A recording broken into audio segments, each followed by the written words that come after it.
Shalom, greetings to you all. Now, a fantastic thing happened the other day. I heard from someone I've not heard from in a very long time. And it was nice just to hear his voice. And I was so touched by how many of you sent me a note to thank me. If nothing else, it showed me that people do listen to what I say. And friends, I truly do appreciate it. It is a small thing that goes so far, so thank you for your kind words, your kind thoughts, and believe it or not, sometimes it's the only way I know if anyone is actually listening or watching. And that you would choose me to acknowledge, well, that is an honor. I was talking to my good friend Viv about how a few weeks ago was the 100th anniversary of Einstein's great theory of relativity, and how it's still true to this day, and of course, what a genius he was. What made him so unique, and perhaps one of the most interesting things about him was how he used his shortcomings to learn to do things differently. He used his imagination and visualization, and so he pictured what he thought. And to do that, you have to step way back and see things from such a faraway perspective that it is practically unfathomable. We all know people who cannot see a forest for the trees. Well, here was someone taking a universe view of Earth. Wow. He was a dreamer. He was a genius. He was a true spiritualist. And he left us great quotes. Like, you can't blame gravity for falling in love.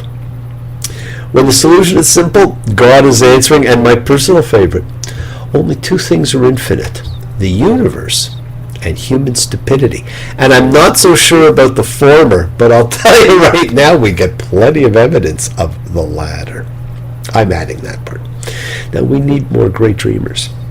We've reached a very important week, my friends, because this week's Torah Parsha introduces us to one of the most well-known of all biblical characters. Welcome to the beginning of what I call the Joseph Chronicles, the story of one of the most fascinating and written about Old Testament and perhaps historical characters of all time, who taught us that you can accomplish anything that you dream. He rose from slave to be the most powerful man in the most advanced civilization of antiquity, and perhaps even more so with the enigmatic statement we'll be reading later, that God made him father to Pharaoh. We know him as the world's first great dream interpreter. His brothers would refer to him as a Baal Ha'alomot, dream master, who crossed the precipice from dreaming to understanding and interpreting others' dreams. Now, the two dreams we've seen so far in the Bible both involved God: Abimelech's warning and Jacob's ladder. And they both had God speaking to the dreamer. But now, we have the two Joseph dreams, which are like dreams anyone might have, and are the only dreams of his we actually ever hear about, and which are personal dreams about him. As Van Morrison's saying, these dreams of you, so real and so true. And while we all remember these two dreams, the one of the sheaves of wheat and the one of the stars, his defining moment in life comes as interpreter, not as dreamer.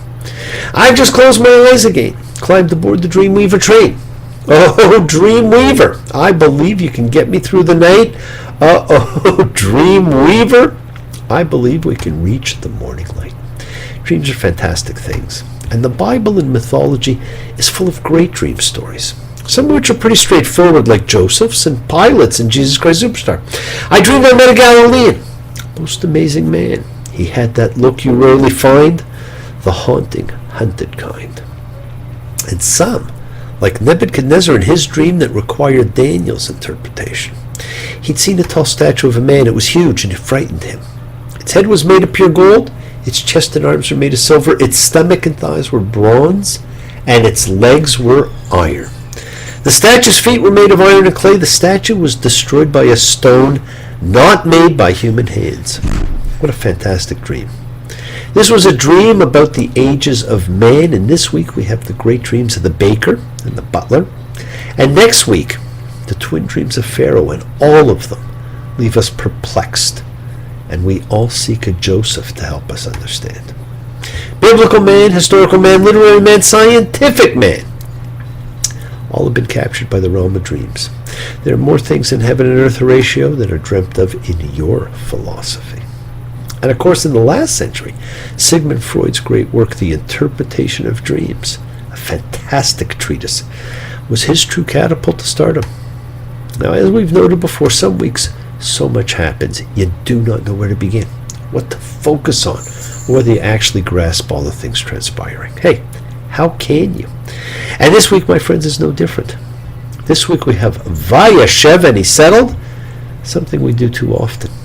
Do not settle, my friends, and do not put your dreams aside or on hold. Now, in this week, Joseph dreams of his greatness, which through an incredibly strange series of twists of fate comes to be, but which we are told caused his brothers to hate him and sell him. But there is so much more to it than that. And again, remember, friends, in editing and commenting, our sages do try and paint rosier pictures of our heroic characters. But if you look past the glaze, you see these episodes are both carrying forward the bigger picture of our karmic choices and how we set in motion everything that happens. In reality, some would say his prior behaviors helped bring it on himself. He's seduced by his owner Potiphar's wife, which leads to his imprisonment and therefore is his nexus to greatness. And he interprets the two prisoners' dreams, which again becomes a crucial cog in the wheel of life. And while all this is going on, we segue into the bizarre tale of his brother Judah and Tamar. Fantastic story. Again, built on deception and karma, which I'm not even going to talk about at all this year. Now we're introduced to the 17-year-old Joseph. He's being sent on a mission by his father, and perhaps the defining moment for Joseph comes in Genesis 37:13, when his father calls to him and he gives the famous answer, "Here I am." Jacob says, "Go, pray, to see how your brothers fare, and how the flock fares, and bring me back word." He makes the choice and he goes. Joseph, who we're told has been somewhat of a tattletale his whole life, is off to spy. And so his appearance is what leads to his disappearance. We all know that Joseph sold the Ishmaelites, Genesis 37:29, for 20 pieces of silver, a number that will have karmic significance further on, and a section that, if you read it carefully, you see, points to a second Joseph story, edited into the first, as we have seen with so many other stories before. Now he's sold and he's taken to Egypt. Now we know also that the brothers deceived Jacob by dipping the coat of many colors, one of only two in the Bible, but it's not called a coat of many colors. It is an ornamented tunic, ketonet pasim, a unisex garment worn by virgin princesses. But according to the song Joseph's Coat from Joseph and the Amazing Technicolor Dreamcoat, Jacob wanted to show the world he loved the son, to make it clear that Joseph was the special one. So Jacob bought his son a coat, a multicolored coat to wear, such that a king would stop and stare. I love Broadway, the history we learn from movies and plays, if only. Well, we know what happened. The brothers dipped the coat in sheep blood to convince their father Jacob that Joseph was killed by wild animals. And two more pieces of Jacob's karma come back on him. He deceived his father Isaac by wearing his brother Esau's clothes and serving him lamb. While now his sons used the cloak he gave Joseph dipped in lamb blood as their instrument of deception. You could almost hear Rod Serling step forward and say, "Submitted for your approval." Now Joseph's life in Egypt was interesting. And because of his refusal to succumb to Potiphar's wife's advances, he ends up in prison, earned trustee status, and began his career of dream interpretations. We can recall the dreams without even reading it. That's how well we know this story. Read this parsha, my friends. It sets so much in place for what will occur. And while you're busy reading this fantastic parsha, there's something else occurring. So I want to segue here, because we will be commencing Hanukkah, the 8-day festival of light and miracles, and that's what I want to talk about. Hanukkah, a holiday celebrating a miracle, from the verb chanok, meaning to dedicate. Now that's something special, it's something magical, a festival dedicated or devoted to honoring a miracle. If only you believe like I believe, baby, in miracles, we'd get by. If only you believe like I believe, baby, in miracles, so would I. Well, Hanukkah is a true festival of light. The earth is at its darkest. The sun is just creeping back in. The winter solstice is the darkest day of the year. And for us, we get up, it's dark. We go to work or school, it's dark. We come home, it's dark. We need light for our lives, for our health, for our spirits. Now, we all know this story too. Around 170 before the Common Era, the temple in Jerusalem was sacked by the Syrian Hellenists, who forbid the practice of Judaism and erected an idol in the temple. Now, for several years, there was terrible persecution, and at one point, the Greeks arrived in Modin, a city just west of Jerusalem, which can still be visited today, by the way, where they ordered the Jews to sacrifice a pig to the Greek gods. Well, the priest, Mattathias, refused, and he killed the person willing to do the sacrifice along with the Greek envoy, and a guerrilla war broke out. Now, the priest, Mattathias, and his sons, led by Judah, nicknamed Maccabee, which means the hammer, and is also an acronym for Mi Chamocha Ba'alim Hashem, who is like you among the powers of God, leads the revolt. Now, the actual fighting takes like 25 years, but after the first three, the Maccabees reconquered Jerusalem and started cleaning up. Now, they cleaned up the temple, and the famous gold menorah which Moses was instructed to design and build, and which had been in the temple all this time, had been melted down. So they lit a makeshift one with one vial of official high priest lamp oil that they found. You see, the oil to be used was a particular type, made a particular way, and that's what makes it holy. And with the menorah gone, just what did the Maccabees light? Well, we really don't know. But the miracle of Hanukkah, of course, is that it burned for 8 days instead of 1, which allowed fresh oil to be brought to the temple. Now, that's why the menorah, or Hanukkah, lit for the holiday, is different from the temple menorah, having 8, not 7 spaces, plus 1, giving 9. The 9th serves as the shamash, the helper light, which lights the others, and there's a reason for that. The story is well told in the Talmud, in Shabbat 21b, if anybody wants to read it.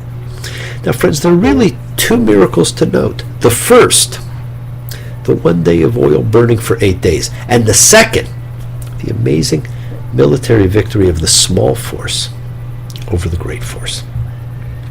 And one was on the physical battle level, and we all have ongoing physical challenges and battles. The other was the spiritual battle. Boy, do we have those. And this, the battle of the forces of light over the forces of dark. That is a battle many fight their entire lives, my friends. Let's face it, dark is usually easier. Now, the holiday is celebrated with the increasing light added to the menorah, as most call it. And we eat jelly donuts, latkes, or potato pancakes, chocolate coins, also known as Hanukkah gelt or money, and of course, we spin the dreidel. I have a dreidel right here. So we spin the dreidel, which is its Yiddish name. In Hebrew, it is the sovivon, which sounds kind of French, doesn't it? It's a gambling toy with 4 sides, and the mythology of it tells us that when the children were illegally studying Torah, if the Greek soldiers were coming, they would hide the Torahs and pull the dreidels out instead. And so we have a game played for over 2,200 years. Now, one of the most interesting things about how we celebrate is that about 2,000 years ago there was a debate, not quite like the great debates that we see now, but a debate between the 2 primary schools of rabbinic thought, the school of Hillel and the school of Shammai. Now, Shammai felt 8 candles should be lit the first night, and each night thereafter we decrease a candle. And this would symbolize that the remaining oil decreased each night.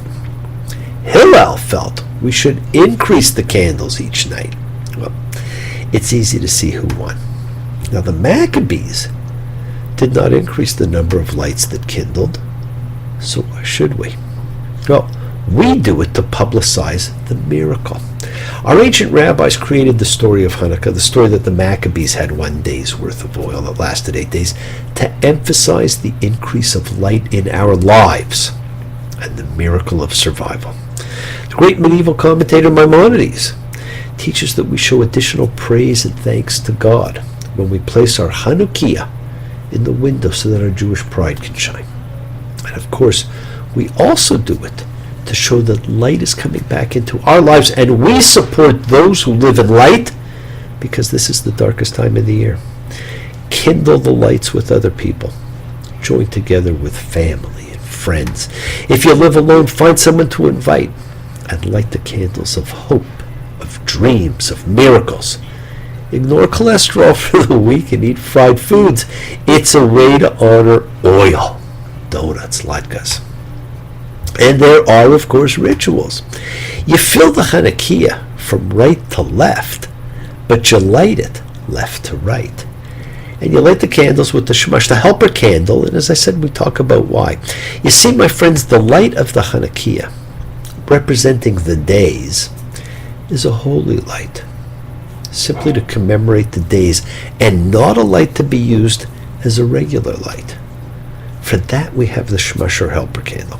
And of course, in trying to find a time to celebrate Jesus, the early Christians moved his birth from March to December and Hanukkah, so that they could celebrate unabashed and to honor Jesus and make him a symbol of light coming into the world also. So let's get out our Hanukkahs now. And this is like one of my favorite Hanukkahs. It's a very ancient one, and it's got a single light up here, the Shamash, and it's got, you could use it for Shabbat by putting 2, but you have here 4 little vessels, and you would put oil in them, and there are 8 different little points where you would put wicks. So in effect, this gives us our Hanukkah, and it's fantastic because you could travel with this and you have all the light you would ever need. So we start with 1 candle, and every day we add to it, bringing more light into our lives. And when we light the candles, we say the following: Baruch atah Adonai Eloheinu melech haolam, asher kitshanu b'mitzvotav v'tzivanu lahadlik ner Chanukah. Blessed are you, Lord our God, King of the universe, who has sanctified us with his commandments and commanded us to kindle the Hanukkah light. Baruch atah Adonai Eloheinu melech haolam, she'asa nisim lavotenu bayamim hachem bizman hazeh. Blessed are you, Lord our God, King of the universe, who performed miracles for our forefathers in those days at this time. And on the first night only, we do a third prayer. Baruch atah Adonai Eloheinu melech haolam shechachienu v'kiyimenu v'higienu lazman hazeh. Blessed are you, Lord our God, King of the universe, who has granted us life, sustained us, and enabled us to reach this occasion. Now we add 2 Thanksgiving prayers because it's important to be grateful and thankful. And the second one gives a little capsule history of what took place. We kindle these lights for the miracles and wonders, for the redemption and the battles that you made for our forefathers in those days at this season, through your holy priests. During all 8 days of Hanukkah, these lights are sacred. We're not permitted to make ordinary use of them except for to look at them in order to express our thanks and praise your great name for your miracles, your wonders, your salvations. We thank you also for the miraculous deeds and the redemptions, and for the mighty deeds and the saving acts wrought by you, as well as for the wars which you waged for our ancestors in ancient days at this season. In the days of the Hasmonean Mattithiah, son of Yohanan, the high priest, and his sons, when the iniquitous Greco-Syrian kingdom rose up against your people Israel, to make them forget your Torah, and to turn them away from the ordinances of your will. Then you in your abundant mercy rose up for them in the time of their trouble, pled their cause, executed judgment, avenged their wrong, and delivered the strong into the hands of the weak, the many into the hands of the few, the impure into the hands of the pure, the wicked into the hands of the righteous, and insolent ones into the hands of those occupied with your Torah. Both unto yourself did you make a great holy name in thy world, and unto your people did you achieve great deliverance and redemption. Whereupon your children entered the sanctuary of your house, cleansed your temple, purified your sanctuary, kindled lights in your holy courts, and appointed these 8 days of Hanukkah in order to give thanks and praises unto your holy name. Friends, recite this and light the candles. That's all you have to do. It's really easy. This is a time for miracles. You have them in your life every day. Miracles are dreams that come true. The world is sacred, my friends. It sows everything in it. Express your gratitude. Light a candle. Make a wish. Celebrate your life and the lives of those you love. Share your feelings with them. Live free, be free, honor your freedom, be well, be happy, be blessed. Share and honor the light, and all who live in the light. Continue to shine, continue to send to everyone you know goodwill and love. Pray for peace and freedom for everyone, and end to terror and hatred. Remember, friends, we are a community. We learn together, we celebrate each other, we love each other. We share this ride together, men and women equally. Let us send out love, not fear. Send out peace, harmony, good healing to all who need it. And please do fall in love, my friends. It is a great gamble worth taking. And look forward in life, not backwards. Don't take because as an answer. Break free of the dogma of your life and change your way of thinking. Follow freedom. The journey is yours to enjoy. Now, thank you all. Love you. See you all next time. I do love seeing you again. And remember, your wishes do come true. I closed my eyes, drew back the curtain to see for certain what I thought I knew. Far, far away, someone was weeping, but the world was sleeping. Any dream will do. Now, I'll be away all Hanukkah week doing Hanukkah services, but where there's very little internet. So next week, I'll do my best to at least provide an audio presentation, which may not get sent out until Sunday. Bless you all. Have a fantastic week. A week of love, a week of healing and thanks and peace. And light the lights of miracles. Keep dreaming, and thank you all for joining me. Shabbat Shalom.